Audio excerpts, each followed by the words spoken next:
ഇന്നൊരു സൺഡേ ആയിരുന്നു. പുറത്തൊന്നും പോയില്ല. വൈകുന്നേരം 4 മണിയായപ്പോഴത്തേക്ക് എൻ്റെ വയറിതാ എന്തെങ്കിലും കഴിച്ചാൽ കൊള്ളായിരുന്നു എന്ന് പറയുന്നു. എന്നാൽ പിന്നെ റോൾസ് ഉണ്ടാക്കാൻ അറിയാത്ത ഞാൻ ഇന്നൊരു റോൾസ് ഉണ്ടാക്കാൻ തീരുമാനിക്കുകയും ചെയ്തു. എൻ്റെ പ്രകാരം റോൾസ് സിമ്പിളാണ്. ഒരു ചപ്പാത്തി ഉണ്ടാക്കുക, എന്നിട്ട് അതിലോട്ട് ഉള്ള പച്ചക്കറി എന്താ എനിക്കിഷ്ടമെന്ന് വെച്ചാൽ അതും ഇടുക, എന്നിട്ട് അത് റോൾ ചെയ്തെടുക്കുക. പനീർ എഗ് റോളാണ് ഇന്നത്തെ ഐറ്റം. അതിന് കുറച്ച് ക്യാപ്സിക്കമും ഉള്ളിയും പനീറും പിന്നെ മുട്ടയും ധാരാളം. മയണൈസ് ഇടുന്നില്ല, ഹെൽത്തി ആണല്ലോ നമ്മുടെ ടാർഗറ്റ്. അങ്ങനെ ആവശ്യമുള്ളതൊക്കെ ചെറുതായിട്ട് അരിഞ്ഞെടുക്കുക.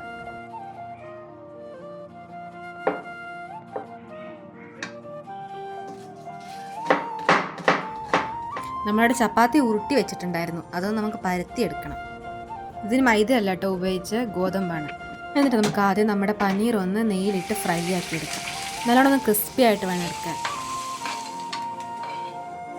എന്നിട്ട് നമ്മുടെ ക്യാപ്സിക്കും ഉള്ളിയൊക്കെ ആ നെയ്യിൽ തന്നെ ഒന്ന് വരട്ടിയെടുക്കാം. എന്നിട്ട് ആവശ്യത്തിന് ഉപ്പും കുരുമുളകും മഞ്ഞൾപ്പൊടിയൊക്കെ ഇടുക. പിന്നെ നമ്മുടെ അടുത്ത ഐറ്റം മുട്ട ഒന്ന് സൈഡിലോട്ട് ഇട്ടിട്ട് അതിൽ കുറച്ച് കുരുമുളകും ഉപ്പും ഒക്കെ ഇട്ട് ഇളക്കിയിട്ട് എല്ലാം കൂടി ഒന്ന് മിക്സാക്കി എടുക്കുക. അത് കഴിഞ്ഞ് നമ്മൾ എടുത്ത് വെച്ച പനീറും കൂടി അതിനകത്തിട്ടിട്ട് ഒന്ന് മിക്സാക്കി എടുക്കുക. റോളിലിടാനുള്ള സംഭവം റെഡി. ഇനി ചപ്പാത്തി ആക്കി എടുക്കുക. പിന്നെ നമ്മളുണ്ടാക്കിയ ചപ്പാത്തിയിലിട്ട് നമ്മളുണ്ടാക്കിയ ഐറ്റമൊക്കെ ഇട്ടിട്ട് റോളാക്കി എടുക്കുക. നമ്മുടെ എഗ് പനീർ റോൾ റെഡി.